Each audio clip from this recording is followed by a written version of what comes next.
ਗੁਰੂ ਸਵਾਰੇ ਸਤਸੰਗੀ ਜਨੋ,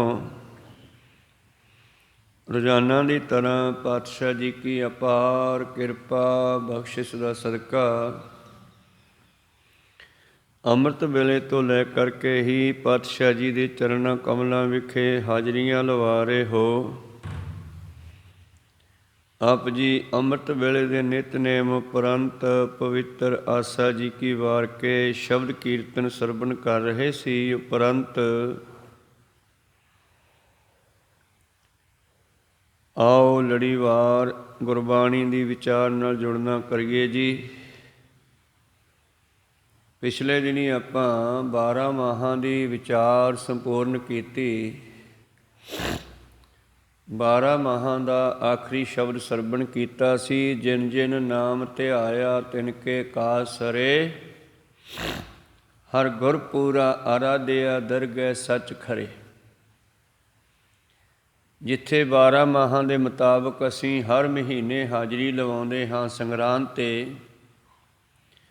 ਪਰ ਸਤਿਗੁਰੂ ਪਾਤਸ਼ਾਹ ਕਹਿੰਦੇ ਇਹ ਤਾਂ ਬਹੁਤ ਲੰਬਾ ਸਮਾਂ ਹੈ। ਮਨੁੱਖ ਨੂੰ ਤਾਂ ਸਵਾਸ ਸਵਾਸ ਪਰਮੇਸ਼ਰ ਨੂੰ ਯਾਦ ਕਰਨਾ ਚਾਹੀਦਾ। ਤੇ 12 ਮਾਹਾਂ ਤੋਂ ਬਾਅਦ ਪਵਿੱਤਰ ਬਾਣੀ ਦੀ ਵਿਚਾਰ ਆ ਗਈ ਦਿਨ ਰਾਤ 'ਤੇ। ਅੱਜ ਦਾ ਜੋ ਸ਼ਬਦ ਹੈ ਇਹਦਾ ਹੈਡਿੰਗ ਹੈ ਮਾਝ ਮਹੱਲਾ ਪੰਜਵਾ ਦਿਨ ਰੈਣ 24 ਘੰਟੇ। ਤੇ ਧੰਨ ਧੰਨ ਸ੍ਰੀ ਗੁਰੂ ਅਰਜਨ ਦੇਵ ਜੀ ਮਹਾਰਾਜ ਇਸ ਪਵਿੱਤਰ ਸ਼ਬਦ ਰਾਹੀਂ ਆਪਾਂ ਨੂੰ ਕੀ ਬਖਸ਼ਿਸ਼ ਕਰਦੇ ਹਨ, ਆਰੰਭ ਕਰਕੇ ਸਰਵਣ ਕਰਦੇ ਹਾਂ। ਉਸ ਤੋਂ ਪਹਿਲਾਂ ਗੁਰੂ ਚਰਨਾਂ ਵਿੱਚ ਲਵਾਈਏ ਹਾਜ਼ਰੀਆਂ। ਗੁਰੂ ਕਾ ਬਖਸ਼ਿਆ ਫਤਿਹ ਦਾ ਨਾਅਰਾ ਕਰੀਏ, ਬੁਲੰਦ ਗੱਜ ਕੇ ਆਖੀਏ ਜੀ ਵਾਹਿਗੁਰੂ ਜੀ ਕਾ ਖਾਲਸਾ ਵਾਹਿਗੁਰੂ ਜੀ ਕੀ ਫਤਿਹ। ਸਤਿਨਾਮ ਸ੍ਰੀ ਵਾਹਿਗੁਰੂ ਸਾਹਿਬ ਜੀਓ। ਮਾਝ ਮਹੱਲਾ ਪੰਜਵਾ ਦਿਨ ਰੈਣ, ਇੱਕ ਓੰਕਾਰ ਸਤਿਗੁਰ ਪ੍ਰਸਾਦ। ਸੇਵੀ ਸਤਿਗੁਰ ਆਪਣਾ, ਹਰ ਸਿਮਰੀ ਦਿਨ ਸਭ ਰੈਣ। ਆਪ ਧਿਆਗ ਸ਼ਰਨੀ ਪਵਾਂ, ਮੁਖ ਬੋਲੀ ਮਿਠੜੇ ਬੈਣ। ਜਨਮ ਜਨਮ ਕਾ ਵਿਛੜਿਆ, ਹਰ ਮੇਲੋਂ ਸੱਜਣ ਸੈਣ। ਜੋ ਜੀ ਹਰ ਤੇ ਵਿਛੜੇ, ਸੇ ਸੁਖ ਨ ਵਸਣ ਪੈਣ। ਹਰ ਪਿਰ ਬਿਨ ਚੈਨ ਨ ਪਾਈਐ, ਖੋਜ ਡਿਠੇ ਸਭ ਗੈਣ। ਹਰ ਪਿਰ ਬਿਨ ਚੈਨ ਨ ਪਾਈਐ, ਖੋਜ ਡਿਠੇ ਸਭ ਗੈਣ। ਵਾਹਿਗੁਰੂ। ਇਹ ਪਵਿੱਤਰ ਬਚਨ ਪੰਜਵੇਂ ਪਾਤਸ਼ਾਹ ਸ਼ਹੀਦਾਂ ਦੇ ਸਰਤਾਜ ਧੰਨ ਧੰਨ ਸਾਹਿਬ ਸ੍ਰੀ ਗੁਰੂ ਅਰਜਨ ਦੇਵ ਮਹਾਰਾਜ ਜੀ ਨੇ ਉਚਾਰਨ ਕੀਤੇ। ਧੰਨ ਧੰਨ ਸ੍ਰੀ ਗੁਰੂ ਗ੍ਰੰਥ ਸਾਹਿਬ ਮਹਾਰਾਜ ਜੀ ਦੇ ਪਾਵਨ ਪਵਿੱਤਰ ਅੰਗ 136 ਉੱਪਰ ਸੁਭਾਏਮਾਨ ਉਥਾਨਕਾਂ ਮੁਤਾਬਕ ਦੱਸਦੇ ਹੈ। ਸਿੱਖਾਂ ਨੇ ਬੇਨਤੀ ਕੀਤੀ, ਮਹਾਰਾਜ ਤੁਸੀਂ ਸਾਨੂੰ 12 ਮਾਹਾਂ ਦੇ ਮੁਤਾਬਕ, ਜਿਵੇਂ ਪੁਰਾਤਨ ਸਮਿਆਂ ਦੇ ਵਿੱਚ ਲੋਕ ਸੰਕਰਾਂਤ ਔਰ ਪੰਜਾਬੀ ਦੇ ਵਿੱਚ ਗੁਰਮੁਖੀ ਦੇ ਵਿੱਚ ਇਸ ਨੂੰ ਕਹਿੰਦੇ ਆ ਸੰਗਰਾਂਦ,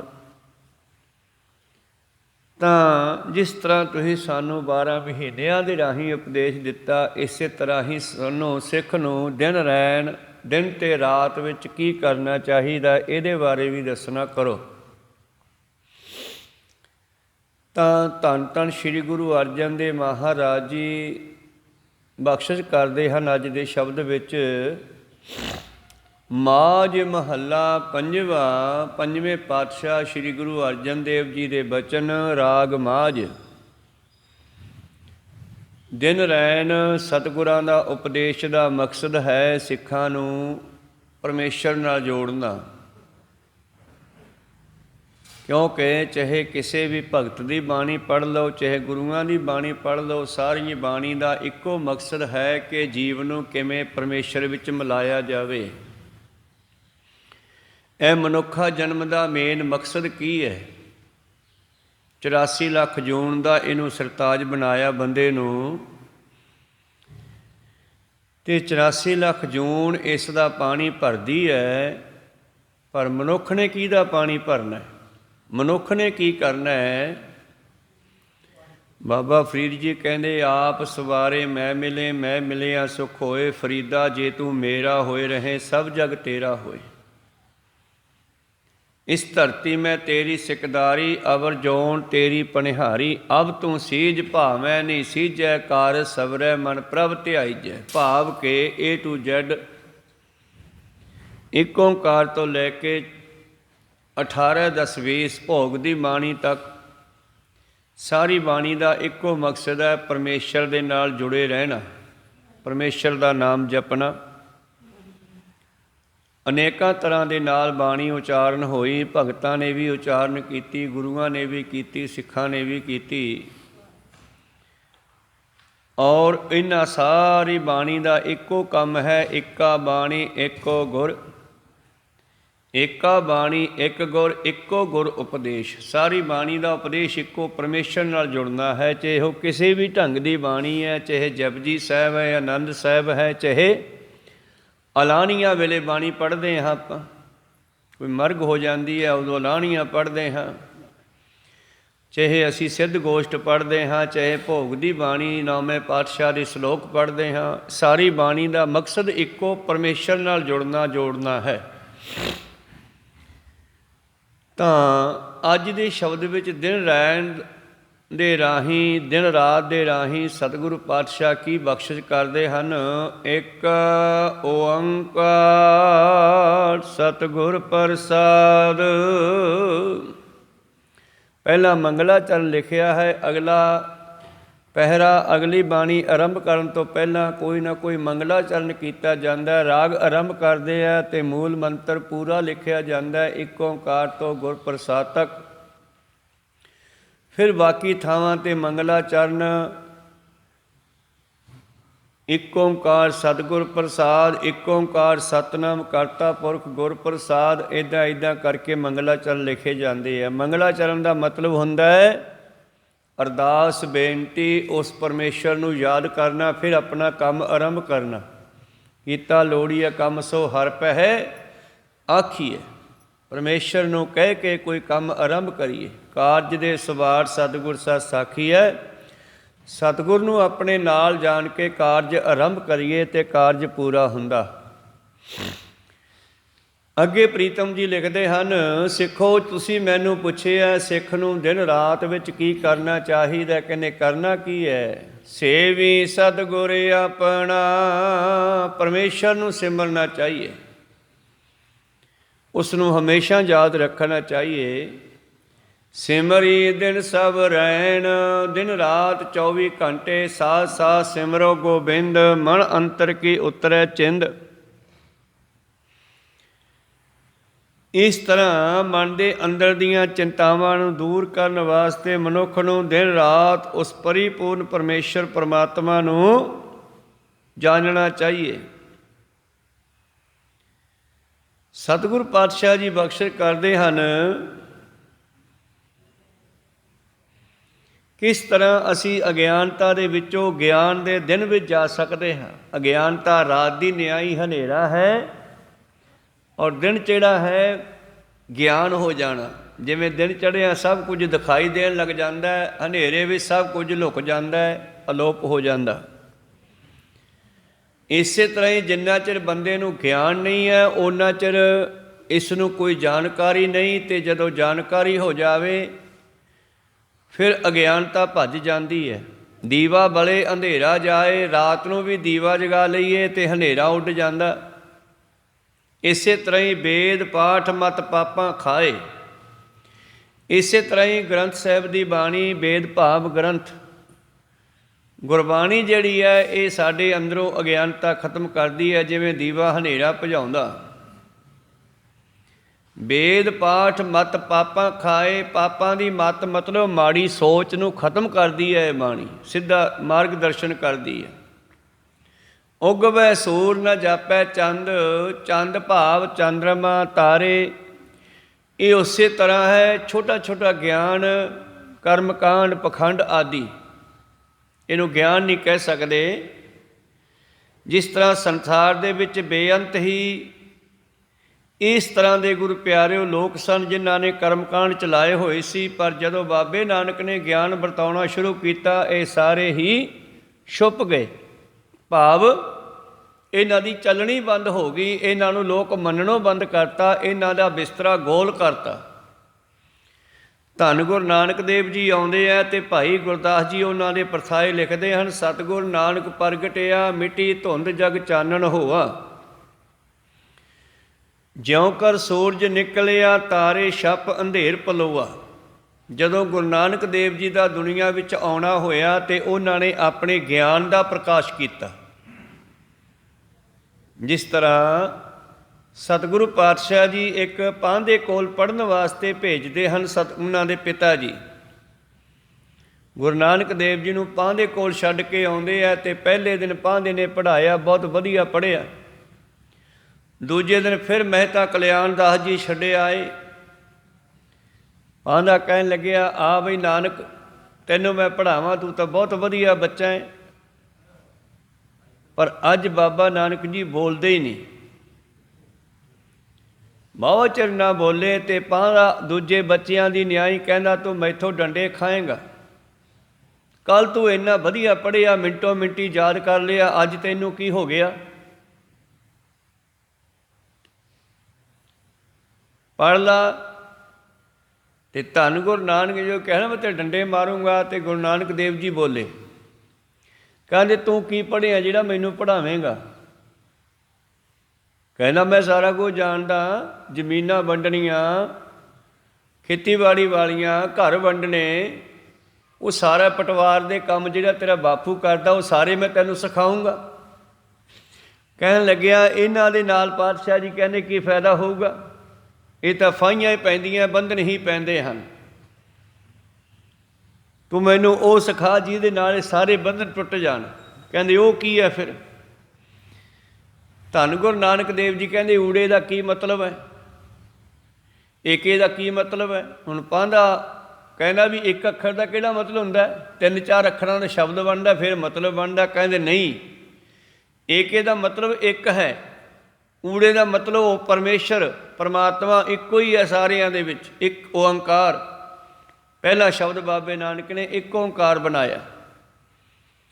ਜਿੱਥੇ ਹਿੰਦੂ ਮੱਤ ਵਾਲਿਆਂ ਨੇ 3 ਰੱਬ ਮੰਨੇ ਸੀ, ਬਰਮਾ ਵਿਸ਼ਨੂੰ ਮਹੇਸ਼, ਓਮ। ਓਮ ਜਿਹੜਾ ਸ਼ਬਦ ਹੈ ਇਹਦੇ ਵਿੱਚ 3 ਦੇਵਤਿਆਂ ਨੂੰ ਰੱਬ ਮੰਨਿਆ ਜਾਂਦਾ, ਪਰ ਬਾਬੇ ਨੇ ਓਮ ਦੇ ਮੂਹਰੇ ਏਕਾ ਲਾ ਕੇ ਕਹਿਤਾ ਨਹੀਂ, ਇਹ ਤਿੰਨੇ ਵੀ ਕਿਸੇ ਇੱਕ ਦੇ ਅੰਡਰ ਹਨ, ਉਹ ਇੱਕ ਪਰਮੇਸ਼ਰ ਹੈ। ਕਹੋ ਸਤਨਾਮ ਸ੍ਰੀ। ਇਹ 3 ਵੀ ਕਿਸੇ ਹੋਰ ਦੇ ਅੰਦਰ ਹਨ, ਇਹ 3 ਰੱਬ ਨਹੀਂ ਹੈ, ਇਹ ਕਰਤੇ ਦੀਆਂ ਕਿਰਤਾਂ ਹਨ, ਇਹ ਉਹਦੇ ਕਰਿੰਦੇ ਹਨ, ਇਹਨਾਂ ਨੂੰ ਚਲਾਉਣ ਵਾਲਾ ਕੋਈ ਹੋਰ ਹੈ। ਪਾਂਧਾ ਹੈਰਾਨ ਹੋ ਗਿਆ। ਪਾਂਧਾ ਕਹਿੰਦਾ ਫਿਰ, ਤੇ ਫਿਰ ਸਤਿਗੁਰੂ ਨਾਨਕ ਦੇਵ ਜੀ ਨੇ ਉਸ ਨੂੰ ਗਿਆਨ ਦਿੱਤਾ। ਪਾਂਧੇ ਨੂੰ ਸਤਿਗੁਰੂ ਪਾਤਸ਼ਾਹ ਕਹਿੰਦੇ ਮੇਰੀ ਫੱਟੀ ਦੇ ਉੱਤੇ ਆਹ ਨਾ ਲਿਖ, ਹੋਰ ਕੀ ਲਿਖਣਾ? ਲਿਖ ਨਾਮ ਸਲਾਹ, ਲਿਖ ਲਿਖ ਅੰਤ ਨ ਪਾਰਾਵਾਰ। ਮੇਰੀ ਫੱਟੀ ਦੇ ਉੱਤੇ ਪਰਮੇਸ਼ਰ ਦੀ ਸਿਫਤ ਸਲਾਹ ਲਿਖ। ਅਤੇ ਕਿਹੜੀ ਫੱਟੀ ਉੱਤੇ? ਲੱਕੜ ਦੀ ਫੱਟੀ 'ਤੇ ਨਹੀਂ, ਸੁਰਤ ਵਾਲੀ ਫੱਟੀ 'ਤੇ, ਦਿਮਾਗ ਦੇ ਵਿੱਚ।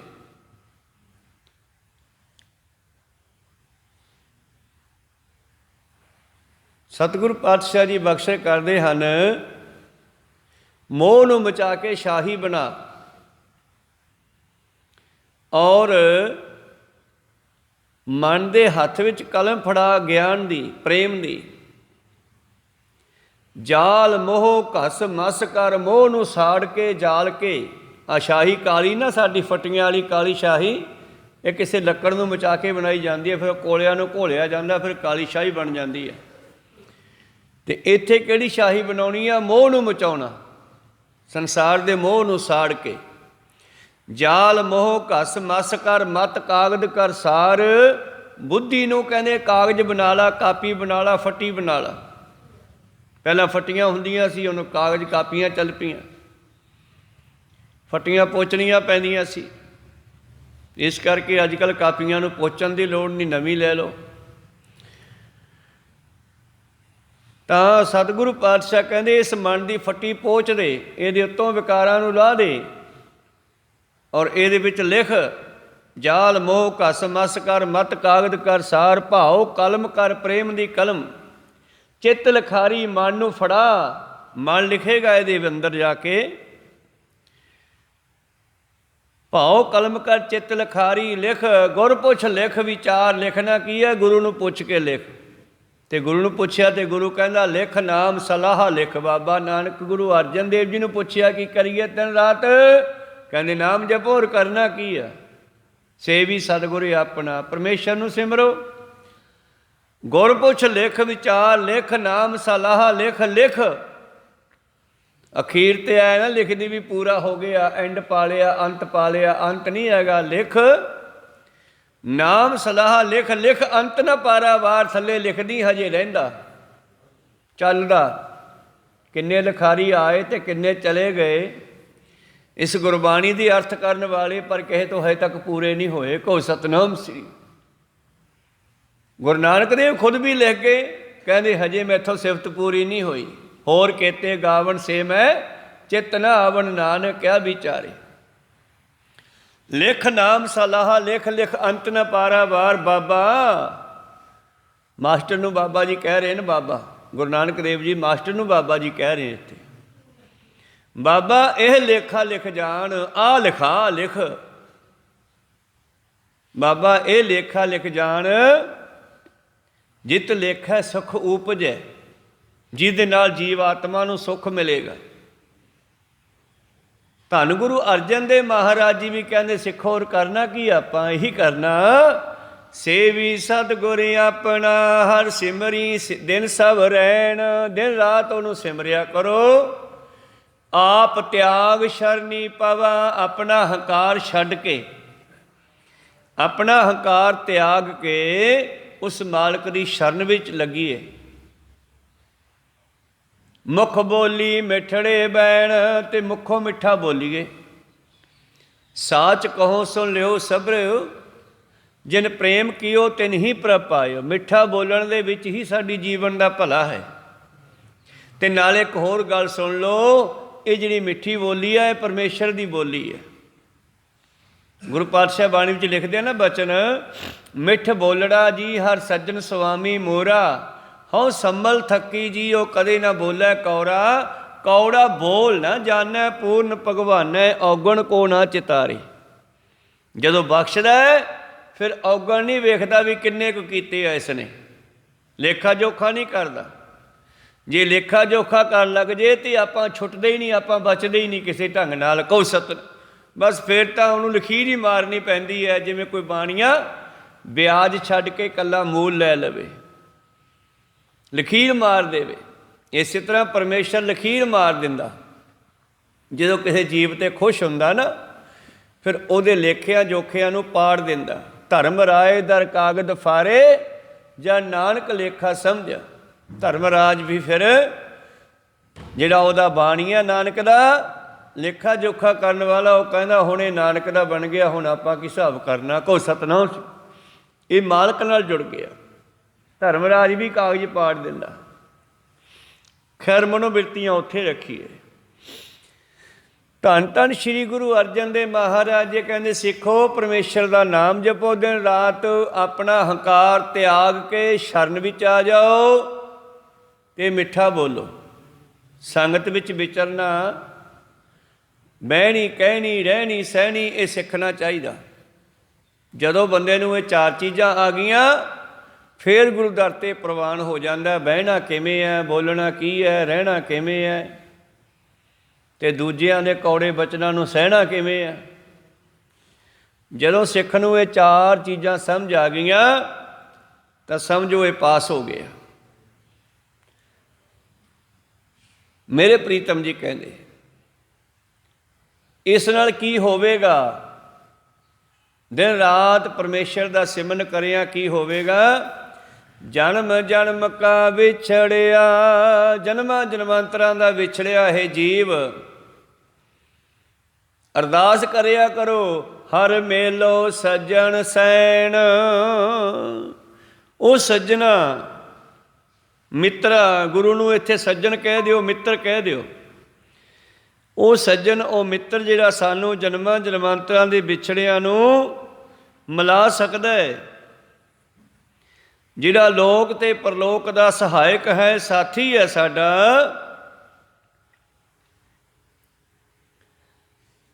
ਜਿਹੜਾ ਸਾਨੂੰ ਇੱਥੇ ਤੇ ਉੱਥੇ ਦੋਹੀਂ ਜਹਾਨੀ ਬਚਾਉਣ ਵਾਲਾ ਹੈ। ਆਓ ਉਸ ਨੂੰ ਮਿਲਣਾ ਕਰੀਏ। ਸਿਮਰਨ ਦਾ ਮਕਸਦ ਹੀ ਉਸ ਨੂੰ ਮਿਲਣਾ ਹੈ। ਹਰ ਮੇਲੋ ਸੱਜਣ ਸੈਣ, ਜੋ ਜੀ ਹਰ ਤੇ ਵਿਛੜੇ, ਸੇ ਸੁਖ ਨ ਵਸਣ ਭੈਣ। ਤਾਂ ਭੈਣ ਦਾ ਅਰਥ ਹੈ ਸਖੀ ਸਹੇਲੀ। ਭੈਣ ਦਾ ਅਰਥ ਹੈ ਸਖੀ ਸਹੇਲੀ। ਸਾਡੀਆਂ ਜਿਹੜੀਆਂ ਰੂਹਾਂ ਆਤਮਾ ਸਾਰੀਆਂ ਇੱਕੋ ਜਿਹੀਆਂ ਹੀ ਆ, ਚਾਹੇ ਉਹ ਬੰਦੇ ਦੀ ਹੈ, ਚਾਹੇ ਮਨੁੱਖ ਦੀ ਹੈ, ਚਾਹੇ ਇਸਤਰੀ ਦੀ ਆ। ਇੱਥੋਂ ਤੱਕ ਕਿ ਪਸ਼ੂਆਂ ਪੰਛੀਆਂ ਦੇ ਵਿਚਲੀਆਂ ਆਤਮਾ ਵੀ ਆਪਣੀਆਂ ਆਤਮਾ ਵਰਗੀਆਂ ਹੀ ਨਾ, ਅਲੱਗ ਨਹੀਂ ਆ ਉਹ। ਉਸੇ ਤਰ੍ਹਾਂ ਹੀ ਜਿਵੇਂ ਕਿਸੇ ਸੋਨੇ ਦੇ ਅਨੇਕਾਂ ਟੋਟੇ ਕਰ ਦਈਏ। ਭਗਤ ਜੀ ਕਹਿੰਦੇ ਆ ਨਾ ਕਿ ਜੇ ਤੂੰ ਸੋਨਾ ਹੈ ਤਾਂ ਮੈਂ ਤੇਰਾ ਗਹਿਣਾ ਹਾਂ, ਤੇ ਗਹਿਣਾ ਵੀ ਤਾਂ ਸੋਨੇ ਦਾ ਹੀ ਬਣਿਆ ਨਾ। ਇਸੇ ਕਰਕੇ ਆਤਮਾ ਜਿਹੜੀ ਹੈ ਪਰਮਾਤਮਾ ਦੀ ਅੰਸ਼ ਹੈ। ਸਤਿਗੁਰੂ ਪਾਤਸ਼ਾਹ ਜੀ ਬਖਸ਼ਿਸ਼ ਕਰਦੇ ਹਨ, ਹੇ ਮੇਰੀ ਭੈਣ, ਹੇ ਮੇਰੀ ਸਹੇਲੀ, ਹੇ ਜੀਵ।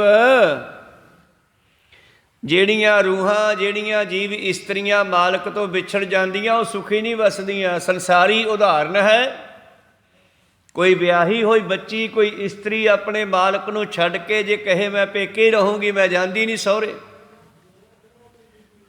ਤੇ ਉਹ ਪੇਕਿਆਂ ਵਿੱਚ ਬਹੁਤਾ ਸਮਾਂ ਸੁਖੀ ਨਹੀਂ ਵਸਦੀ। ਫਿਰ ਅਖੀਰ ਉਹਨੂੰ ਉੱਥੋਂ ਤਾਨੇ ਮਿਹਣੇ ਮਿਲਣ ਲੱਗ ਜਾਂਦੇ ਆ। ਇਹ ਸੰਸਾਰ ਪੇਕੇ ਹੈ ਤੇ ਸਹੁਰੇ ਸੱਚਖੰਡ ਹੈ ਸਾਡੇ। ਤੇ ਜੇ ਕੋਈ ਕਹੇ ਮੈਂ ਇੱਥੇ ਹੀ ਰਹਿਣਾ, ਤੇ ਇੱਥੇ ਵਾਲਾ ਚਿਰ ਨਹੀਂ ਰਹਿ ਸਕਦਾ। ਜੇ ਮਰਦਾ ਹੋਇਆ ਫਿਰ ਕਹਿੰਦਾ ਮੈਂ ਤਾਂ ਇੱਥੇ ਹੀ ਰਹਿਣਾ ਸੀ, ਮੈਂ ਹੁਣ ਕੀ ਕਰਾਂ, ਮੇਰੀ ਮੌਤ ਆ ਗਈ, ਮੇਰੀ ਕੋਠੀ ਦਾ ਕੀ ਬਣੂਗਾ, ਮੈਂ ਤਾਂ ਮਾਇਆ ਜੋੜੀ ਸੀ, ਮੇਰੀ ਮਾਇਆ ਇੱਥੇ ਰਹਿ ਗਈ। ਤੇ ਪਾਤਸ਼ਾਹ ਕਹਿੰਦੇ ਫਿਰ ਸੱਪ ਬਣ ਜੀ। ਅੰਤ ਕਾਲ ਜੇ ਲక్ష్ਮੀ ਸਿਮਰੇ, ਐਸੀ ਚਿੰਤਾ ਮੈਂ ਜੇ ਮਰੇ, ਸਰਪ ਜੋਨ ਬਲ ਬਲ ਉਤਰੇ। ਜਿਹੜੀਆਂ ਰੂਹਾਂ ਮਾਲਕ ਤੋਂ ਵਿਛੜੀਆਂ ਔਰ ਮਿਲਣਾ ਨਹੀਂ ਚਾਹੁੰਦੀਆਂ, ਉਹ ਰੂਹਾਂ ਭਟਕ ਜਾਂਦੀਆਂ। ਸੇ ਸੁਖ ਨ ਵਸਣ ਭੈਣ। ਭੈਣ ਦਾ ਅਰਥ ਇੱਕ ਸਹੇਲੀ ਹੈ, ਸਖੀ ਹੈ, ਭੈਣ ਹੈ। ਇੱਕ ਮਾਂ ਤੋਂ ਜੰਮੀਆਂ ਦੋ ਧੀਆਂ। ਪਰ ਦੂਸਰਾ ਅਰਥ ਹੈ ਭੈਣ ਭਾਵ ਭਟਕਣਾ। ਜਿਹੜੀਆਂ ਰੂਹਾਂ ਮਾਲਕ ਨਾਲ ਨਹੀਂ ਮਿਲਦੀਆਂ, ਸਮੇਂ ਨਾਲ ਗੁਰੂ ਵਾਲਾ ਬਣ ਕੇ ਉਹਨਾਂ ਨੂੰ ਫਿਰ ਟੇਢੀਆਂ ਜੂਨਾਂ ਵਿੱਚ ਪਾਇਆ ਜਾਂਦਾ, ਫਿਰ ਉਹ ਭਟਕਦੀਆਂ। ਭੈਣ ਗੌਣ ਕਰੇ ਚੌ ਕੁੰਟਕਾ, ਘੜੀ ਨਾ ਬੈਸਣ ਸੋਏ। ਫਿਰ ਚਾਰਾਂ ਦਿਸ਼ਾਵਾਂ ਵਿੱਚ ਭਟਕਦਾ ਰਹਿੰਦਾ, ਇੱਕ ਘੜੀ ਵੀ, ਇੱਕ ਛਿਨ ਵੀ, ਫਿਰ ਉਸ ਨੂੰ ਸ਼ਾਂਤੀ ਨਹੀਂ ਆਉਂਦੀ। ਜੋ ਜੀ ਹਰ ਤੇ ਵਿਛੜੇ, ਸੇ ਸੁਖ ਨ ਵਸਣ ਭੈਣ।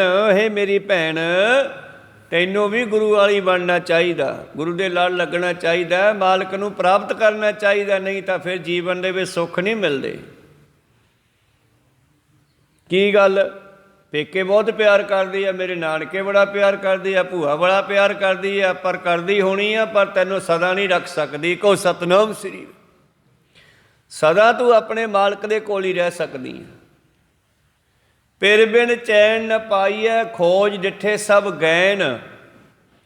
ਗੈਨ ਦਾ ਮਤਲਬ ਹੈ ਸਾਰੇ ਥਾਵਾਂ ਨੂੰ ਦੇਖ ਲਿਆ ਜੱਜਮੈਂਟ ਕਰਕੇ, ਕਿਤੇ ਵੀ ਟਿਕਾਣਾ ਨਹੀਂ ਹੈ, ਕਿਤੇ ਵੀ ਸ਼ਾਂਤੀ ਨਹੀਂ ਹੈ। ਆਪਣੇ ਮਾਲਕ ਦੇ ਘਰ ਤੋਂ ਬਗੈਰ ਕਿਤੇ ਵੀ ਕੋਈ ਨਹੀਂ ਕਹਿੰਦਾ ਕਿ ਇਹ ਸਾਡੀ ਹੈ। ਠੀਕ ਆ, ਨਾਨਕੇ ਦਾਦਕੇ ਭੂਆ ਫੁੱਫੀਆਂ ਮਾਮੇ ਚਾਚੇ ਤਾਏ ਬੜਾ ਪਿਆਰ ਕਰਦੇ ਹੋਣਗੇ, ਪਰ ਰਾਜਿਆਂ ਰਾਣਿਆਂ ਨੂੰ ਵੀ ਧੀਆਂ ਨੂੰ ਵਿਆਹ ਕੇ ਉਹਦੇ ਪਤੀ ਦੇ ਘਰ ਭੇਜਣਾ ਪੈਂਦਾ। ਕਹੋ ਸਤਿਨਾਮ ਸ੍ਰੀ। ਇਸ ਕਰਕੇ ਪਿਰ ਬਿਨ ਚੈਨ ਨ ਪਾਈਐ, ਮਾਲਕ ਤੋਂ ਬਗੈਰ ਸ਼ਾਂਤੀ ਨਹੀਂ ਹੈ, ਸੁੱਖ ਨਹੀਂ ਹੈ। ਖੋਜ ਡਿੱਠੇ ਸਭ ਗੈਣ, ਸਾਰੇ ਥਾਵਾਂ 'ਤੇ ਜਾ ਕੇ ਵੇਖ ਲਿਆ। ਗੁਰੂ ਅਰਜਨ ਦੇਵ ਮਹਾਰਾਜ ਜੀ 10ਵੇਂ ਪਾਤਸ਼ਾਹ ਇਸੇ ਬਚਨ ਨੂੰ ਕਹਿੰਦੇ, ਸਰਾਵਕ ਸੁਧ ਸਮੂਹ ਸਿਧਾਨ ਕੈ, ਦੇਖ ਫਿਰਿਓ ਕਰ ਜੋਗ ਜਤੀ ਕੇ।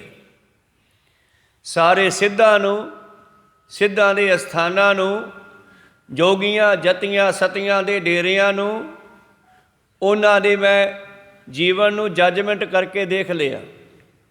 ਸਰਾਵਕ ਸੁਧ ਖਬਰ ਲਈ ਹੈ, ਸੁਧ ਖਬਰ। ਸਰਾਵਕ ਸੁਧ ਸਮੂਹ ਸਿਧਾਨ ਕੇ, ਸਾਰਿਆਂ ਦਾ ਮੈਨੂੰ ਪਤਾ। ਸਰਾਵਕ ਸੁਧ ਸਮੂਹ ਸਿਧਾਨ ਕੈ, ਦੇਖ ਫਿਰਿਓ ਕਰ ਜੋਗ ਜਤੀ ਕੇ। ਸੂਰ ਸੁਰਾਰਦਨ, ਵੱਡੇ ਵੱਡੇ ਬਲੀ ਵੀ ਹੋਏ ਨੇ, ਯੋਧੇ ਵੀ ਹੋਏ ਨੇ। ਸੂਰ ਯੋਧੇ, ਸੁਰ ਦੇਵਤੇ, ਦੇਵਤਿਆਂ ਨੂੰ ਆਰਾਧਨ ਵਾਲੇ। ਸੂਰ ਸੁਰਾਰਦਨ, ਸੰਤ ਸਮੂਹ ਅਨੇਕ ਮਤੀ ਕੇ। ਅਨੇਕਾਂ ਤਰ੍ਹਾਂ ਦੇ ਸਾਧ ਦੁਨੀਆ ਦੇ ਵਿੱਚ ਮੈਂ ਦੇਖ ਰਿਹਾ। ਕੋਈ ਭਗਵੇਂ ਵਾਲੇ, ਕੋਈ ਨੀਲੇ ਵਾਲੇ, ਕੋਈ ਕਾਲੇ ਵਾਲੇ, ਕੋਈ ਪੈਰਾਂ 'ਚ ਘੁੰਗੂਆਂ ਵਾਲੇ, ਕੋਈ ਗਲ ਵਿੱਚ ਫੋਟੋਆਂ ਪਾਉਣ ਵਾਲੇ। ਬਹੁਤ ਲੋਕ ਦੇਖੇ, ਮੈਂ ਸਾਰੇ ਦੇਖੇ ਆ। ਦੇਖ ਫਿਰਿਓ ਕਰ ਜੋਗ ਜਤੀ ਕੇ, ਸੂਰ ਸੁਰਾਰਦਨ ਸੁਧ ਸੁਧਾਦਕ ਸੰਤ ਸਮੂਹ ਅਨੇਕ ਮਤੀ ਕੇ। ਸਾਰੀ ਦੇਸ਼ ਕੋ ਦੇਖ ਰਹੇ ਹੋ, ਮਤ ਕੋ ਨਾ ਦੇਖਿਤ ਪ੍ਰਾਨ ਪਤੀ ਕੇ। ਇਹਨਾਂ ਦੇ ਵਿੱਚ ਪਰਮੇਸ਼ਰ ਨੂੰ ਮਿਲਣ ਦਾ ਕਿਣਕਾ ਹੈ ਹੀ ਨਹੀਂ। ਕਹੋ ਸਤਨਾਮ ਸ੍ਰੀ। ਪ੍ਰਾਣਾਂ ਦੇ ਪਤੀ ਨਾਲ ਕੋਈ ਨਹੀਂ ਜੁੜਿਆ। ਕੋਈ ਕਿਸੇ ਫੋਟੋ ਨਾਲ ਜੁੜਿਆ, ਕੋਈ ਕਿਸੇ ਮੰਦਰ ਨਾਲ ਜੁੜਿਆ, ਕੋਈ ਕਿਸੇ ਪੱਥਰ ਨਾਲ ਜੁੜਿਆ, ਕੋਈ ਕਿਸੇ ਮੂਰਤੀ ਨਾਲ ਜੁੜਿਆ। ਸਾਰੇ ਦੂਜੇ ਨਾਲ ਜੁੜੇ ਹੋਏ ਨੇ। ਜਗਜੀਵਨ ਪੁਰਖ ਤਿਆਗ ਕੈ, ਮਾਨਸ ਸੰਧੀ ਆਸ। ਦੋਐ ਭਾਇ ਬਿਗੁਚੀਐ, ਗਲ ਪਈ ਸ ਜਮ ਕੀ ਫਾਸ। ਇਸ ਤਰ੍ਹਾਂ ਕੋਈ ਕਿਸੇ ਨਾਲ ਜੁੜਿਆ, ਕੋਈ ਕਿਸੇ ਨਾਲ ਜੁੜਿਆ। ਪ੍ਰਾਣਾਂ ਦੇ ਪਤੀ ਜਿਹੜਾ ਤੈਨੂੰ ਸਵਾਸ ਦੇ ਰਿਹਾ, ਉਹਦੇ ਨਾਲ ਕਿਉਂ ਨਹੀਂ ਜੁੜਦਾ? ਪ੍ਰਾਣਾਂ ਦਾ ਪਤੀ ਸਾਡੀ ਜਾਨ ਦਾ ਜੋ ਮਾਲਕ ਹੈ ਪਰਮੇਸ਼ਰ, ਅਸੀਂ ਉਹਦੀਆਂ ਹਾਂ, ਉਹ ਸਾਡਾ ਹੈ। ਉਹਦੇ ਨਾਲ ਜੁੜਨ ਦੀ ਲੋੜ ਹੈ। ਕੋ ਨਾ ਦੇਖਿਰ ਪ੍ਰਾਨ ਪਤੀ ਕੇ, ਸ੍ਰੀ ਭਗਵਾਨ ਕੀ ਭਾਏ ਕਿਰਪਾ ਹੂੰ ਤੇ। ਉਸ ਪਰਮੇਸ਼ਰ ਦੀ ਪ੍ਰੇਮਾ ਭਗਤੀ ਤੋਂ ਬਗੈਰ, ਭਾਏ ਪ੍ਰੇਮ ਕਰਾਂਗੇ ਤੇ ਉਹਦੀ ਕਿਰਪਾ ਹੋਣੀ ਹੈ। ਉਸ ਪਰਮੇਸ਼ਰ ਦੀ ਪ੍ਰੇਮਾ ਭਗਤੀ ਤੋਂ ਬਗੈਰ, ਏਕ ਰਤੀ ਬਿਨ, ਉਸ ਪਰਮੇਸ਼ਰ ਦੇ ਰੰਗ ਵਿੱਚ ਰੰਗੇ ਤੋਂ ਬਗੈਰ, ਏਕ ਰਤੀ ਕੇ। ਰੱਤੀ ਹੁੰਦੀ ਹੈ ਸੋਨਾ, ਤੋਲਾ ਹੁੰਦਾ, ਤੋਲੇ ਵਿੱਚ 96 ਰੱਤੀਆਂ ਹੁੰਦੀਆਂ, ਪਰ 100% ਕਰ ਲਓ ਤੂੰ 100% ਦੇ ਵਿੱਚੋਂ 1% ਵੀ ਕੰਮ ਦਾ ਨਹੀਂ ਹੈ ਜੇ ਤੂੰ ਮਾਲਕ ਨਾਲ ਨਹੀਂ ਜੁੜਿਆ ਹੋਇਆ। ਕੋਈ ਸਤਨਾਮ ਸ੍ਰੀ। ਏਕ ਰੱਤੀ ਬਿਨਾ, ਉਸ ਇੱਕ ਦੇ ਰੰਗ ਵਿੱਚ ਰੰਗੇ ਤੋਂ ਬਗੈਰ, ਏਕ ਰੱਤੀ ਕੇ, ਤੂੰ 1% ਵੀ ਨਹੀਂ ਹੈ। ਏਕ ਰੱਤੀ ਬਿਨ ਏਕ ਰੱਤੀ ਕੇ। ਮਾਤੇ ਮਤੰਗ ਜਰੇ ਜਰ ਸੰਗ, ਅਨੂਪ ਤੰਗ ਸੁਰੰਗ ਸਵਾਰੇ। ਮਸਤ ਹਾਥੀਆਂ ਘੋੜਿਆਂ 'ਤੇ ਚੜ੍ਹਨ ਵਾਲੇ, ਜਿਨ੍ਹਾਂ ਦੇ ਹੌਦੇ ਕਾਠੀਆਂ ਸੋਨੇ ਚਾਂਦੀ ਦੀਆਂ ਬਣੀਆਂ ਹੋਈਆਂ। ਮਾਤੇ ਮਤੰਗ, ਮਸਤ ਹਾਥੀ, ਜਰੇ ਜਰ ਸੰਗ, ਜਿਨ੍ਹਾਂ ਦੀਆਂ ਕਾਠੀਆਂ ਹੌਦੇ ਸੋਨੇ ਦੀਆਂ ਬਣੇ ਹੋਏ। ਜਰੇ ਸੋਨੇ ਚਾਂਦੀ ਦੇ ਨਾਲ ਕਢਾਈਆਂ, ਕਾਲੇ ਕੱਪੜੇ ਪਾਏ ਹੋਏ। ਜਰੇ ਜਰ ਸੰਗੇ ਅਨੂਪੋ ਤੰਗ ਸੁਰੰਗ ਸਵਾਰੇ। ਮੱਥਿਆਂ 'ਤੇ ਰੰਗ ਪਾ ਲੈਂਦੇ ਆ, ਕਲਾਕਾਰੀ ਕਰਦੇ ਆ, ਚਿੱਤਰ ਕਲਾ ਕਰਦੇ ਆ। ਕਾਲੇ ਹਾਥੀ ਉੱਤੇ ਰੰਗ ਬਰੰਗੀ ਕਲਾਕਾਰੀ ਹੋ ਜਾਂਦੀ ਹੈ, ਸੋਹਣੇ ਲੱਗਦੇ ਆ। ਅਨੂਪਿਓ ਤੰਗ ਸੁਰੰਗ ਸਵਾਰੇ। ਕੋੜਤ ਰੰਗ ਕੋ ਰੰਗ ਸੇ ਕੋਦਰ, ਜਿਨ੍ਹਾਂ ਕੋਲੇ ਕਰੋੜਾਂ ਘੋੜੇ ਮਿਰਗਾਂ ਦੀ ਤਰ੍ਹਾਂ ਭੱਜਣ ਵਾਲੇ। ਪੌਣ ਕੇ ਗੌਣ ਕੋ ਜਾਤ ਨਿਵਾਰੇ, ਹਵਾ ਨੂੰ ਗੰਢਾਂ ਦਿੰਦੇ ਜਾਣ। ਕਿਸੇ ਰਾਜੇ ਨਾਲ ਗੱਲ ਕੀਤੀ ਹੈ 10ਵੇਂ ਪ੍ਰੀਤਮ ਜੀ ਨੇ। ਪੌਣ ਕੇ ਗੌਣ ਕੋ ਜਾਤ ਨਿਵਾਰੇ, ਏਤੇ ਭਏ ਤੋਂ ਕਹਾਂ ਪੈ ਭੂਪਤ। ਕੀ ਹੋ ਗਿਆ ਜੀ, ਐਡੇ ਐਡੇ ਹੋ ਗਏ ਤੇ ਫਿਰ ਕੀ ਹੋਇਆ? ਅੰਤ ਕੋ ਨਾਂਗੀ ਭਾਵੇਂ ਪਧਾਰੇ, ਅਖੀਰ ਸਾਰੇ ਹੀ ਨੰਗੇ ਪੈਰੀ ਖਾਲੀ ਹੱਥ ਗਏ ਆ। ਸਿਕੰਦਰ ਨੂੰ ਵੇਖ ਲਓ, ਖੁਦ ਉਸਨੇ ਕਿਹਾ, ਜਦੋਂ ਵੇਖਿਆ ਨਾ ਬਾਹਰ ਕਿਤੇ ਜੰਗ 'ਤੇ ਗਿਆ ਸੀ, ਘਰੇ ਨਹੀਂ ਮੁੜ ਸਕਦਾ, ਬਿਮਾਰ ਪੈ ਗਿਆ। ਵੈਦਾਂ ਨੂੰ ਕਹਿੰਦਾ ਮੈਨੂੰ ਬਚਾਓ, ਮੈਂ ਆਪਣਾ ਸਿਰ ਮਾਂ ਦੀ ਗੋਦ ਵਿੱਚ ਰੱਖ ਕੇ ਸਰੀਰ ਛੱਡਣਾ ਚਾਹੁੰਦਾ। ਅਤੇ ਵੈਦ ਕਹਿੰਦੇ ਰਾਜਾ ਸਾਹਿਬ ਇਹ ਸਾਡੇ ਹੱਥ ਵਿੱਚ ਨਹੀਂ ਹੈ। ਜੇ ਤੇਰੇ ਸਵਾਸ ਰਹਿੰਦੇ ਹੋਏ ਤਾਂ ਘਰੇ ਪਹੁੰਚ ਸਕਦਾ ਹੈ, ਵਰਨਾ ਅਸੀਂ ਤੈਨੂੰ ਬਚਾ ਨਹੀਂ ਸਕਦੇ, ਦਵਾਈ ਦੇ ਸਕਦੇ ਹਾਂ। ਕੋਈ ਡਾਕਟਰ ਜਦੋਂ ਪਰਚੀ ਲਿਖਦਾ ਨਾ, ਉਹਦੇ ਉੱਤੇ ਪਾਉਂਦਾ RX। ਉਹਦਾ ਮਤਲਬ ਕੀ ਹੈ? ਬਈ ਦਵਾਈ ਮੈਂ ਦੇਊਂਗਾ, ਕਿਰਪਾ ਤੂੰ ਕਰਨੀ ਆ। ਕਹੋ ਸਤਨਾਮ ਸ੍ਰੀ। ਉਹ ਪਰਮੇਸ਼ਰ ਦਾ ਗੁਰਸਿੱਖ ਜਿਹੜਾ ਉੱਤੇ ਇੱਕ ਓਂਕਾਰ ਪਾ ਸਕਦਾ, ਨਹੀਂ ਤਾਂ ਸਾਰੇ ਡਾਕਟਰਾਂ ਨੇ ਅੰਗਰੇਜ਼ੀ ਦਾ ਅੱਖਰ ਰੱਖਿਆ ਹੋਇਆ, RX ਪਾਉਂਦਾ। ਬਈ ਮੈਂ ਤਾਂ ਦਵਾਈ ਦੇਣੀ ਆ, ਕੰਮ ਤੂੰ ਕਰਨਾ। ਤੇ ਜਦੋਂ ਵੈਦਾਂ ਨੇ ਹੱਥ ਖੜੇ ਕਰਤੇ ਤੇ ਸਿਕੰਦਰ ਕਹਿਣ ਲੱਗਿਆ, ਕਮਾਲ ਹੋ ਗਈ ਯਾਰ, ਤੁਸੀਂ ਮੇਰੇ ਰਾਜ ਵੈਦ। ਕਹਿੰਦੇ ਦੇਖੋ ਸਵਾਸ ਓਨੇ ਮਿਲਣੇ ਆ ਜਿੰਨੇ ਪਰਮੇਸ਼ਰ ਦਿੱਤੇ ਆ, ਉਹ ਸਾਡੇ ਹੱਥ ਵਿੱਚ ਨਹੀਂ ਹੈ ਵਧਾਉਣੇ ਘਟਾਉਣੇ। ਹਾਂ ਜੇ ਤੇਰੇ ਵਧੀ ਹੋਈ ਤਾਂ ਘਰੇ ਪਹੁੰਚ ਜਾਏਗਾ, ਨਹੀਂ ਤਾਂ ਰਾਹ 'ਚ ਵੀ ਮੌਤ ਹੋ ਸਕਦੀ ਹੈ। ਕਹਿੰਦਾ ਜੇ ਮੈਂ ਰਾਹ 'ਚ ਮਰ ਗਿਆ, ਇਹ ਮਾਇਆ ਮੈਨੂੰ ਬਚਾ ਨਹੀਂ ਸਕੀ। ਆ ਕਰੋਨਾ ਵੇਲੇ ਇਟਲੀ ਵਾਲਿਆਂ ਨੇ ਸਾਰੀ ਮਾਇਆ ਸੜਕਾਂ 'ਤੇ ਸਿੱਟਤੀ। ਕਹੋ ਸਤਨਾਮ। ਕਿਉਂਕਿ ਉਹਨਾਂ ਦੇ ਅੱਖਾਂ ਦੇ ਸਾਹਮਣੇ ਉਹਨਾਂ ਦੇ ਰਿਸ਼ਤੇਦਾਰ, ਭੈਣ ਭਰਾ, ਧੀਆਂ ਪੁੱਤ, ਮਾਂ ਪਿਓ ਮਰੀ ਜਾ ਰਹੇ ਸੀਗੇ ਲਗਾਤਾਰ। ਤੇ ਸਤਿਗੁਰੂ ਪਾਤਸ਼ਾਹ ਨੇ ਤਾਂ 500 ਸਾਲ ਪਹਿਲਾਂ ਗਿਆਨ ਦੇਤਾ ਬਾਣੀ ਦੇ ਵਿੱਚ ਸਾਨੂੰ। ਉਹਨਾਂ ਨੇ ਫਿਰ ਉਹ ਸੜਕਾਂ ਦੇ ਉੱਤੇ ਖੰਡਿਆਤੀ ਸਾਰੀ ਜਿੰਨੀ ਇਕੱਠੀ ਕਰ ਰੱਖੀ ਸੀ ਵੀ ਇਹ ਵੀ ਅਖੀਰਲਾ ਮਿੱਤਰ ਨਹੀਂ ਹੈ। ਕਹੋ ਸਤਨਾਮ। ਇਹ ਵੀ ਅਸਲੀ ਮਿੱਤਰ ਨਹੀਂ ਹੈ। ਤਾਂ ਸਿਕੰਦਰ ਵੀ ਨੇ ਵੀ ਉਸ ਵੇਲੇ ਕਿਹਾ ਸੀ, ਜਦੋਂ ਆਪਣੀ ਜਾਨ ਤਿਆਗਣ ਤੋਂ ਪਹਿਲਾਂ ਆਪਣੇ ਬੰਦਿਆਂ ਨੂੰ, ਵਜ਼ੀਰਾਂ ਨੂੰ ਕਹਿੰਦਾ, ਫਿਰ ਐਂ ਕਰਿਓ, ਮੈਂ ਤਾਂ ਧੋਖਾ ਖਾ ਗਿਆ, ਦੁਨੀਆ ਨਾ ਧੋਖਾ ਖਾਵੇ। ਗੁਰੂ ਸਾਹਿਬ ਨੇ ਵੀ ਸਾਨੂੰ ਬਚਾਉਣ ਦੀ ਕੋਸ਼ਿਸ਼ ਕੀਤੀ ਹੈ, ਜੇ ਨਾ ਧੋਖਾ ਖਾਣ। ਕਹਿੰਦਾ ਜਿੰਨੀ ਮਾਇਆ ਮੇਰੀ ਨਾ ਸ਼ਮਸ਼ਾਨ ਘਾਟ ਨੂੰ ਜਾਂਦੇ ਹੋਏ ਉਸ ਰਸਤੇ 'ਤੇ ਖੰਡਿਆ ਦਿਓ,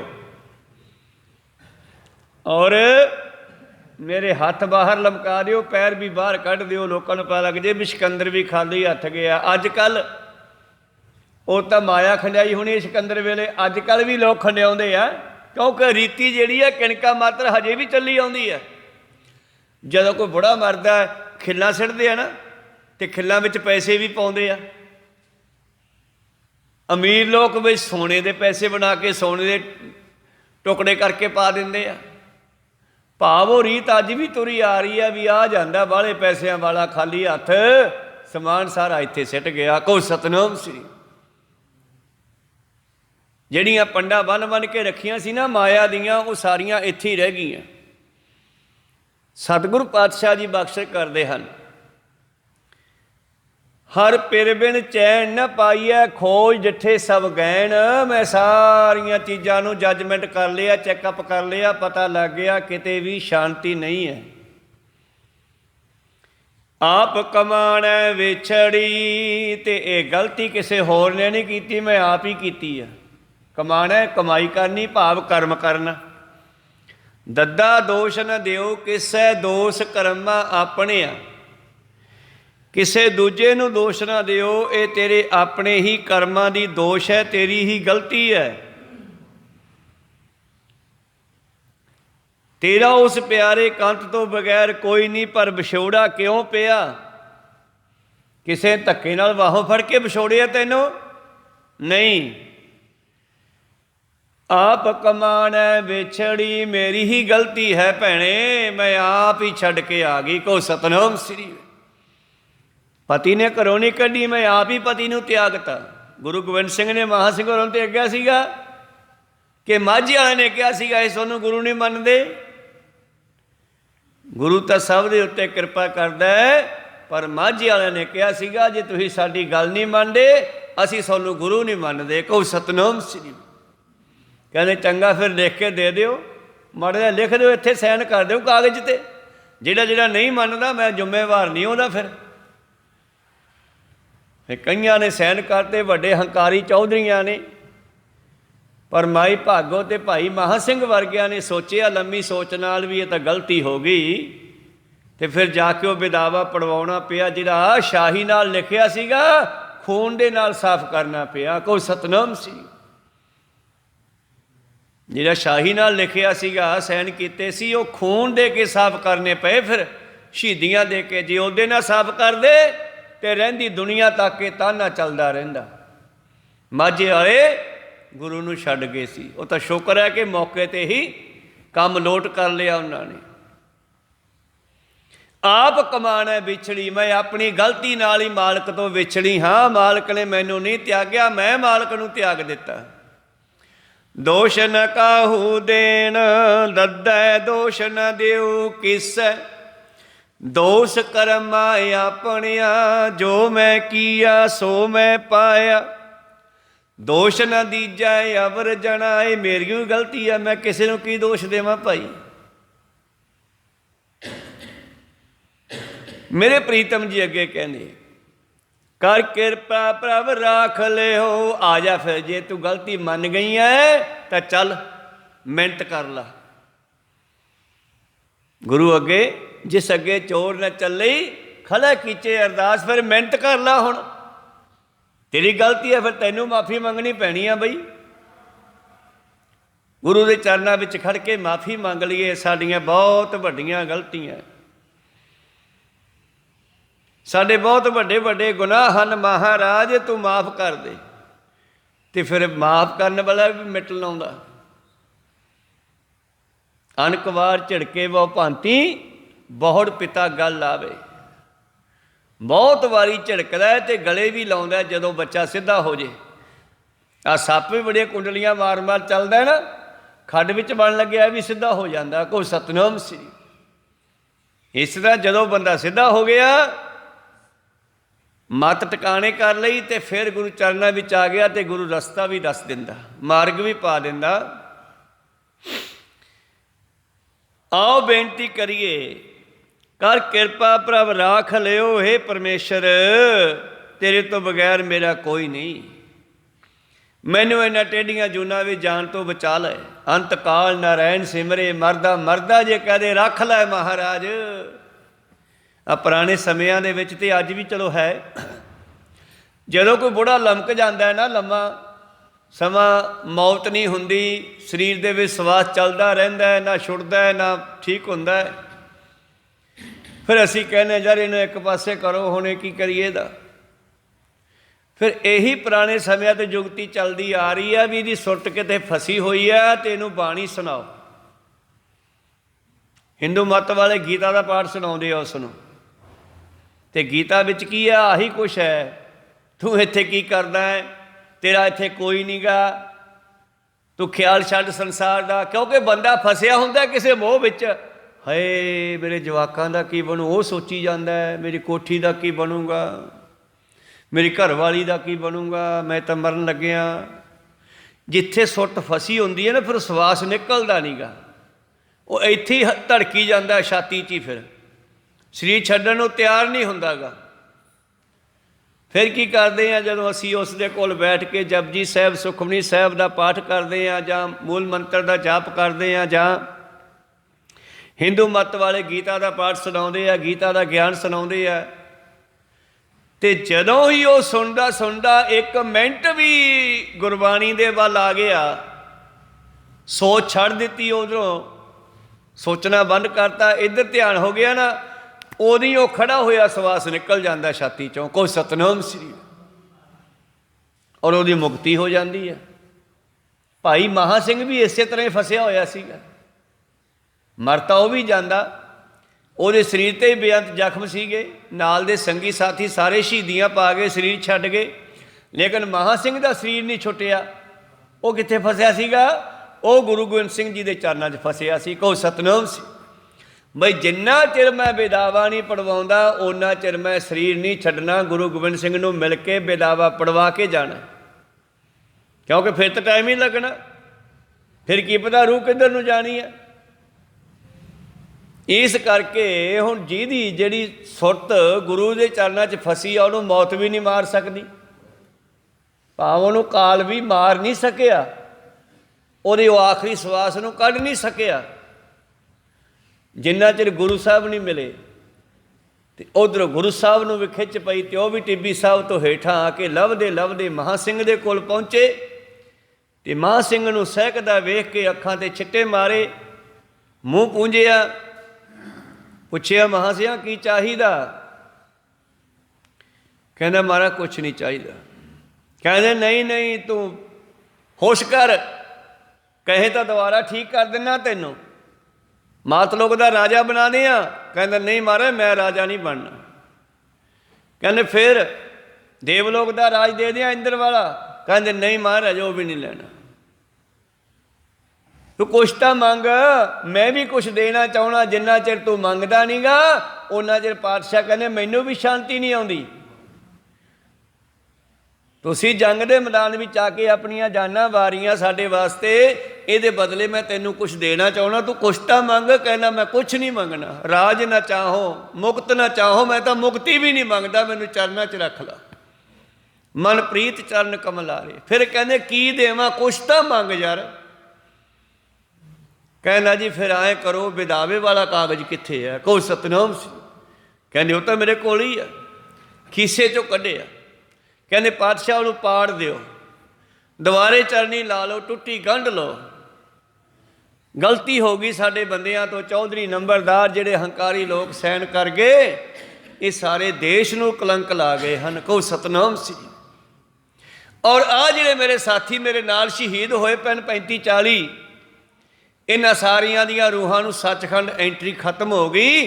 ਪਰਮਾਤਮਾ ਦੇ ਵੱਲੋਂ ਆਵਾਜ਼ਾਂ ਆਉਂਦੀਆਂ ਤੁਸੀਂ ਬੇਮੁਖ ਹੋ, ਜਾਓ। ਜੇ ਕੋ ਗੁਰ ਤੇ ਬੇਮੁਖ ਹੋਵੇ, ਬਿਨ ਸਤਿਗੁਰ ਮੁਕਤ ਨਾ ਪਾਵੇ। ਪਾਵੇ ਮੁਕਤ ਨਾ ਹੋਰ ਥੈ ਕੋਈ, ਪੁੱਛੋ ਵਿਵੇਕੀਆਂ ਜਾਏ। ਫਿਰ ਮੁਕਤ ਪਾਏ ਲਾਗ ਚਰਨੀ, ਸਤਿਗੁਰ ਸ਼ਬਦ ਸੁਣਾਏ। ਫਿਰ ਦੁਬਾਰਾ ਗੁਰੂ ਦਾ ਸ਼ਬਦ ਕੰਨ 'ਚ ਪੈਂਦਾ, ਫਿਰ ਜਾ ਕੇ ਦੁਬਾਰਾ ਜੀਵ ਦੀ ਮੁਕਤੀ ਹੁੰਦੀ ਹੈ, ਜੋ ਦੁਬਾਰੇ ਗੁਰੂ ਵਾਲਾ ਬਣਦਾ। ਪਾਤਸ਼ਾਹ ਕਹਿੰਦੇ ਫਿਰ ਦੱਸ ਕੀ ਚਾਹੀਦਾ? ਕਹਿਣ ਲੱਗਿਆ ਮਹਾਰਾਜ ਵਿਦਾਵੇ ਵਾਲਾ ਕਾਗਜ਼ ਕਿੱਥੇ ਆ? ਤੇ ਪਾਤਸ਼ਾਹ ਨੇ ਜੇਬ 'ਚੋਂ ਕੱਢਿਆ, ਕੱਢ ਕੇ ਦਿਖਾਇਆ। ਕਹਿੰਦੇ ਆਹੀ ਆ। ਕਹਿੰਦੇ ਜੀ ਇਹੀ ਆ, ਕਿਰਪਾ ਕਰਕੇ ਇਹਨੂੰ ਪਾੜ ਦਿਓ, ਹੁਣ ਦੁਬਾਰੇ ਚਰਨੀ ਲਾ ਲਓ, ਫਿਰ ਸਾਡੀ ਮੁਕਤੀ ਹੋਵੇਗੀ। ਪਾਤਸ਼ਾਹ ਕਹਿੰਦੇ ਮਹਾਸਿਆਂ ਤੂੰ ਬਹੁਤ ਵੱਡਾ ਕੰਮ ਕੀਤਾ। ਜੇ ਤੂੰ ਰਾਜ ਮੰਗ ਲੈਂਦਾ ਉਹ ਵੀ ਖਤਮ ਹੋ ਜਾਂਦਾ, ਦੇਵਲੋਕ ਦੇ ਰਾਜ ਵੀ ਖਤਮ ਹੋ ਜਾਂਦੀ ਆ, ਮਾਤਲੋਕ ਦੇ ਵੀ ਖਤਮ ਹੋ ਜਾਂਦੀ ਆ, ਪਰ ਤੇਰਾ ਨਾਮ ਹੁਣ ਰਹਿੰਦੀ ਦੁਨੀਆ ਤੱਕ ਰਹੂਗਾ। ਤੂੰ ਆਪਣੇ ਦੇਸ਼ ਵਾਸਤੇ ਬਹੁਤ ਵੱਡਾ ਕੰਮ ਕਰ ਗਿਆ। ਤੇ ਇੰਨਾ ਕਹਿ ਕੇ ਪਾਤਸ਼ਾਹ ਨੇ ਉਹ ਕਾਗਜ਼ ਪਾੜ ਕੇ ਹਵਾ 'ਚ ਵਗਾ ਦਿੱਤਾ, ਉਡਾ ਦਿੱਤਾ। ਅਣਕਵਾਰ ਝਿੜਕੇ ਬਹੁ ਭਾਂਤੀ ਬੋੜ ਪਿਤਾ ਗੱਲ ਲਾਵੇ। ਉਸ ਦਿਨ ਪਾਤਸ਼ਾਹ ਜੀ ਦੀਆਂ ਅੱਖਾਂ 'ਚੋਂ 2 ਹੰਝੂ ਡਿੱਗੇ ਸੀਗੇ ਭਾਈ ਮਹਾਂ ਸਿੰਘ ਦੇ ਮੂੰਹ ਤੇ। ਕਹੋ ਸਤਨਾਮ ਸਿੰਘ। ਸਾਹਿਬਜ਼ਾਦਿਆਂ ਵੇਲੇ ਹੰਝੂ ਨਹੀਂ ਡਿੱਗੇ।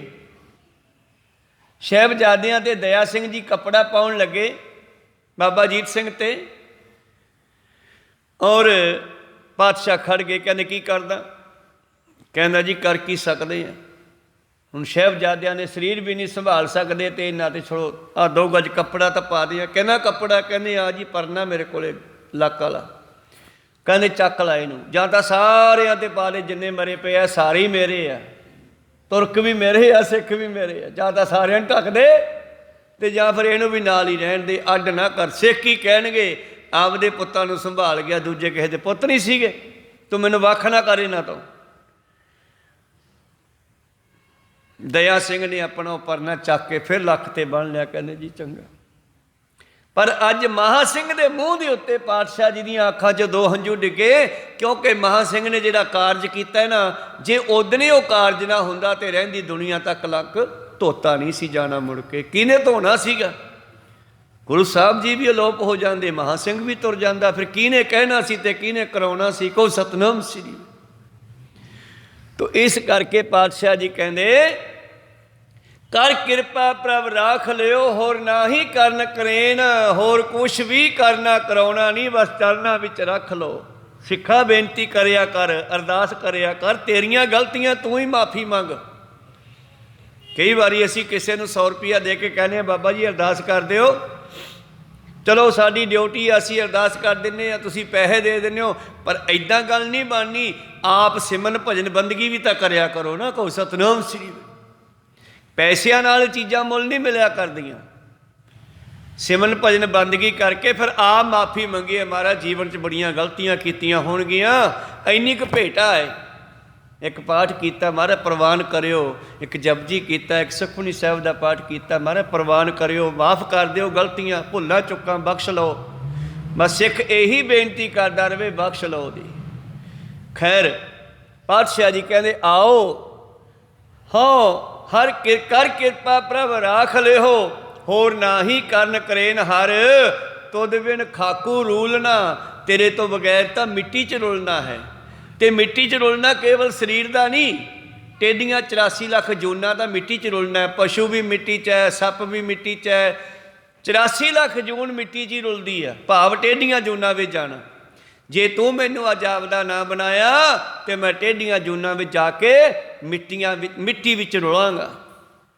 ਹਰ ਤੁਧ ਬਿਨ ਖਾਕੂ ਰੂਲਣਾ, ਕਹੀਏ ਕਿੱਥੇ ਵੈਣ, ਹੋਰ ਕਿਹਨੂੰ ਕਹੀਏ ਜਾ ਕੇ। ਵੈਣ ਦਾ ਮਤਲਬ ਬਚਨ, ਵੈਣ ਦਾ ਮਤਲਬ ਰੋਣਾ ਵੀ ਹੁੰਦਾ, ਵੈਣ ਪਾਉਣੇ ਰੋਣਾ, ਪਰ ਵੈਣ ਦਾ ਇੱਥੇ ਮਤਲਬ ਹੈ ਬਚਨ। ਕਿਹਨੂੰ ਕਹਾਂ ਜਾ ਕੇ ਤੈਥੋਂ ਬਿਨਾ, ਤੂੰ ਨਾ ਕਰੇ ਤਾਂ ਹੋਰ ਕਰੇ ਕਿਹੜਾ। ਮੇਰੀਆਂ ਸਭੇ ਜ਼ਰੂਰਤਾਂ ਪੂਰੀਆਂ ਨੂੰ ਲੋਕੀ ਤੱਕਦੇ ਐਬ ਗੁਨਾਹ ਮੇਰੇ, ਮੈਂ ਤੱਕਦਾ ਰਹਿਮਤਾਂ ਤੇਰੀਆਂ ਨੂੰ। ਹਰ ਤੁਧ ਬਿਨ ਖਾਕੂ ਰੂਲਣਾ, ਕਹੀਏ ਕਿੱਥੇ ਵੈਣ, ਨਾਨਕੀ ਬੇਨੰਤੀਆ ਹਰ ਸੁਰਜਣ ਦੇਖਾਂ ਨੈਣ। ਇਹ ਨਾਨਕ ਬੇਨਤੀ ਕਰਦਾ ਹੈ ਕਿ ਮੈਨੂੰ ਹਮੇਸ਼ਾ ਤੇਰੇ ਸ਼੍ਰੇਸ਼ਟ ਮਨੁੱਖਾਂ ਨੂੰ ਮਿਲਾ। ਸੇ ਪਿਆਰਿਆਂ ਮੇਲ ਜਿਨ੍ਹਾਂ ਮਿਲਿਆ ਤੇਰਾ ਨਾਮ ਚਿਤਾਵੇ। ਸੁਰ ਹੁੰਦੀ ਆ ਦੇਵਤੇ, ਤੇ ਦੇਵਤੇ ਕੋਈ ਦੂਜੇ ਲੋਕ ਦੇ ਵਾਸੀ ਨਹੀਂ। ਆ ਤੁਸੀਂ ਇੱਥੇ ਹੁਣ ਦੇਵਤੇ ਹੀ ਬਣ ਕੇ ਬੈਠੇ ਹੋ। ਕੋਈ ਸਤਨਾਮ ਸੀ ਬਲਿਹਾਰੀ ਗੁਰ ਆਪਣੇ, ਦਿਉਹਾੜੀ ਸਦਵਾਰ ਜਿਨ ਮਾਨਸ ਤੇ ਦੇਵਤੇ ਕੀਏ। ਇੱਥੇ ਪ੍ਰਤੱਖ ਰੂਪ ਦੇ ਵਿੱਚ ਹੀ ਜਿਹੜੀ ਗੁਰਸਿੱਖੀ ਹੈ, ਜੋ ਖਾਲਸਾ ਪੰਥ ਹੈ, ਇਹ ਦੇਵਤਾ ਰੂਪ ਬਣਾਇਆ ਹੈ। ਕੋ ਸਤਨਾਮ ਸ੍ਰੀ। ਨਾਮ ਜਪਣ ਵਾਲੀਆਂ ਰੂਹਾਂ ਨੂੰ ਦੇਵਤੇ ਕਹਿੰਦੇ ਆ, ਤੇ ਮਾੜੇ ਕੰਮ ਕਰਨ ਵਾਲੇ ਦੈਂਤ ਕਹਿੰਦੇ ਆ। ਦੈਂਤਾਂ ਦੇ ਕੋਈ ਸਿੰਘ ਨਹੀਂ ਹੁੰਦੇ ਸਿਰ ਦੇ ਉੱਤੇ। ਕੋ ਸਤਨਾਮ ਸ੍ਰੀ। ਆ ਦਿੱਲੀ ਦੇ ਵਿੱਚ ਘਟਨਾ ਹੋਈ ਗੁਰਸਿੱਖਾਂ ਦੀ ਬੱਚੀ ਦੇ ਨਾਲ, ਜਿਨ੍ਹਾਂ ਨੇ ਕੀਤੀ ਉਹ ਦੈਂਤ ਹੀ ਤਾਂ ਹੈ। ਕੋ ਸਤਨਾਮ ਸੀ। ਉਹਨਾਂ ਦੇ ਵਿੱਚ ਇਨਸਾਨੀਅਤ ਕਿੱਥੇ ਆ? ਤੇ ਜਿਹੜੇ ਉਹਨਾਂ ਨੂੰ ਬਚਾਉਣਗੇ ਉਹ ਦੇਵਤੇ ਹੋਣਗੇ। ਕੋ ਸਤਨਾਮ ਸ੍ਰੀ। ਇਸ ਕਰਕੇ ਦੇਵਤੇ ਦੈਂਤ ਇੱਥੇ ਹੀ ਆ। ਗੁਰੂ ਨੇ ਕਿਰਪਾ ਕੀਤੇ, ਮਨੁੱਖ ਦਾ ਸੁਧਾਰ ਕੀਤਾ ਤੇ ਮਨੁੱਖ ਨੂੰ ਦੇਵਤਾ ਬਣਾਤਾ। ਆਓ ਸਹੀ ਪਿਆਰੀਆਂ ਮੇਲ ਜਿਨ੍ਹਾਂ ਮਿਲਿਆ ਤੇਰਾ ਨਾਮ ਚਿੱਤੇ ਆਵੇ। ਨਾਨਕੀ ਬੇਨੰਤੀਆ ਹਰ ਸੁਰਜਣ ਦੇਖਾਂ ਨੈਣ। ਸੁਰਜਣ ਦੇਵਤੇ ਮਨੁੱਖਾਂ ਨੂੰ ਮਿਲਾਉਣਾ ਕਰ। ਜੀ ਕੀ ਬਿਰਥਾ ਸੋ ਸੁਣੈ ਹਰ ਸਮਰੱਥ ਪੁਰਖ ਅਪਾਰ। ਜਿਹੜਾ ਮੇਰੇ ਹਿਰਦੇ ਦੀ ਬੇਨਤੀ ਨੂੰ ਸੁਣਦਾ ਹੈ। ਮਰਨ ਜੀਵਨ ਆਰਾਧਨਾ ਸਭਨਾ ਕਾ ਆਧਾਰ। ਜਿਹੜਾ ਸਾਨੂੰ ਜੰਮਣ ਮਰਨ ਤੋਂ ਬਚਾਉਣ ਵਾਲਾ ਹੈ, ਉਸ ਨੂੰ ਯਾਦ ਕਰਿਆ ਕਰੋ। ਸਸਰੇ ਪਈਏ ਤੇ ਸਕੰਤ ਕੀ। ਆਪਾਂ ਇੱਥੇ ਵੀ ਉਹਦੇ ਹਾਂ, ਮਰਨ ਤੋਂ ਬਾਅਦ ਵੀ ਉਹਦੇ ਕੋਲੇ ਜਾਣਾ। ਭਾਵ ਬੱਚੀ ਚਾਹੇ ਉਹ ਪੇਕੇ ਮਿਲਣਾ ਹੀ ਹੈ ਤਾਂ ਪਤੀ ਦੀ ਪਤਨੀ ਹੋਈ। ਕਹੋ ਸਤਨਾਮ, ਹੈ ਤਾਂ ਉਸੇ ਕੰਤ ਦੀ। ਜੇ ਮਾਤ ਲੋਕ 'ਚ ਰਹਿੰਦੇ ਆ ਤਾਂ ਹੈ ਤਾਂ ਸਾਡਾ ਉਹੀ ਰੱਬ ਜਿਹਦੇ ਕੋਲੇ ਮਰਨ ਤੋਂ ਬਾਅਦ ਜਾਣਾ। ਫਿਰ ਇੱਥੇ ਕਿਉਂ ਉਹਨਾਂ ਨੂੰ ਯਾਦ ਕਰੀਏ? ਸਸਰੇ ਪਈ ਹੈ ਕੰਤ ਤਿਸ ਕੰਤ ਕੀ। ਵੱਡਾ ਜਿਸ ਪਰਿਵਾਰ, ਵੱਡਾ ਪਰਿਵਾਰ ਕਿਹਦਾ? ਪਤੀ ਦਾ ਪਰਿਵਾਰ ਤਾਂ ਛੋਟਾ ਹੀ ਹੋਣਾ, ਪਰ ਵੱਡਾ ਪਰਿਵਾਰ ਅਕਾਲ ਪੁਰਖ ਦਾ ਹੈ। ਸਾਰੀ ਸ੍ਰਿਸ਼ਟੀ ਦਾ ਉਹ ਮਾਲਕ ਹੈ, ਜਿਹਦਾ ਐਡਾ ਵੱਡਾ ਪਰਿਵਾਰ ਹੈ। ਮੈਂ ਵੀ ਉਹਦੀ ਹਾਂ। ਮਹਾਰਾਜ ਜਿੱਥੇ ਇੰਨੀ ਦੁਨੀਆ ਨੂੰ ਸਾਂਭ ਕੇ ਬੈਠਾ ਹੈ, ਮੈਨੂੰ ਵੀ ਆਪਣੇ ਵਿੱਚ ਮਿਲਾ ਲਾ। ਤਿਸ ਵੱਡਾ ਜਿਸ ਪਰਿਵਾਰ ਉੱਚਾ ਅਗਮ ਅਗਾਧ ਬੋਧ ਕਿਛ ਅੰਤ ਨ ਪਾਰਾਵਾਰ। ਜਿਹੜਾ ਬੜਾ ਬੇਅੰਤ ਹੈ, ਪਰੇ ਤੋਂ ਪਰੇ ਹੈ, ਜਿਸ ਦਾ ਸਾਡੀ ਬੁੱਧੀ ਅੰਤ ਨਹੀਂ ਪਾ ਸਕਦੀ। ਫਿਰ ਕੀ ਕਰੀਏ? ਉਹਨੂੰ ਬੇਨਤੀ ਕਰੀਏ। ਸੇਵਾ ਤਾਸੇ ਭਾਵ ਸੀ ਸੰਤਾਂ ਕੀ ਹੋਏ ਛਾਰ। ਉਹਦੇ ਪਿਆਰਿਆਂ ਦੀ ਚਰਨ ਸ਼ਰਨ ਲਈਏ। ਇਹ ਸੇਵਾ ਹੀ ਉਹਨੂੰ ਪ੍ਰਵਾਨ ਹੈ। ਸਾਧੂਆਂ ਦੀ ਨਾਮ ਜਪਣ ਸੰਗਤ ਹੀ ਉਹਨੂੰ ਪ੍ਰਵਾਨ ਹੈ। ਦੀਨਾ ਨਾ ਦਿਆਲ ਦੇਵ ਪਤਿਤ ਉਧਾਰਨਹਾਰ। ਜੇ ਆਪਾਂ ਰੱਬ ਦੇ ਪਿਆਰਿਆਂ ਦੀ ਸੰਗਤ ਕਰੀਏ ਤਾਂ ਉਹ ਗਰੀਬਾਂ ਤੇ ਦਇਆ ਕਰਨ ਵਾਲਾ ਹੈ, ਪਤਿੱਤਾਂ ਨੂੰ ਸੋਹਣੇ ਬਣਾਉਣ ਵਾਲਾ ਹੈ, ਦੈਂਤਾਂ ਨੂੰ ਦੇਵਤੇ ਬਣਾਉਣ ਵਾਲਾ ਹੈ। ਸੱਜਣ ਠੱਗ ਨੂੰ ਸੱਜਣ ਬਣਾ ਦਿੱਤਾ, ਕੌਡੇ ਰਾਖਸ਼ ਨੂੰ ਵੀ ਉਧਾਰ ਕਰਕੇ ਦੇਵਤਾ ਬਣਾ ਦਿੱਤਾ। ਇਸ ਕਰਕੇ ਉਹਦੇ ਵਿੱਚ ਤਾਕਤ ਹੈ। ਦੀਨਾਨਾਥ ਦਿਆਲ ਦੇਵ ਪਤਿਤ ਉਧਾਰਨਹਾਰ। ਆਦਿ ਜੁਗਾਦੀ ਰੱਖਦਾ ਸੱਚ ਨਾਮ ਕਰਤਾਰ। ਆਓ ਆਰੰਭਤਾ ਤੋਂ ਅੱਜ ਤੱਕ ਉਸੇ ਦੀ ਹੀ ਕਿਰਪਾ ਦੇ ਨਾਲ ਆਪਾਂ ਬਚਦੇ ਆ ਰਹੇ ਹਾਂ। ਉਹੀ ਰੱਖਣ ਵਾਲਾ ਹੈ। ਕੀਮਤ ਕੋਈ ਨਾ ਜਾਣੀ ਕੋ ਨਾ ਹੀ ਤੋਲਨਹਾਰ। ਉਹਦੀ ਕੀਮਤ ਨੂੰ ਕੌਣ ਪਾ ਸਕਦਾ ਹੈ? ਐਸਾ ਹਜੇ ਕੋਈ ਤੱਕੜ ਨਹੀਂ ਬਣਿਆ, ਕੋਈ ਤੋਲਾ ਨਹੀਂ ਬਣਿਆ, ਕੋਈ ਤੱਕੜੀ ਨਹੀਂ ਬਣੀ ਜਿਹੜਾ ਉਹਨੂੰ ਤੋਲ ਸਕੇ। सब कीमत पाई, ज्ञानी ध्यानी गुर गुर हाई, कह न जाई तेरी तिल वडियाई।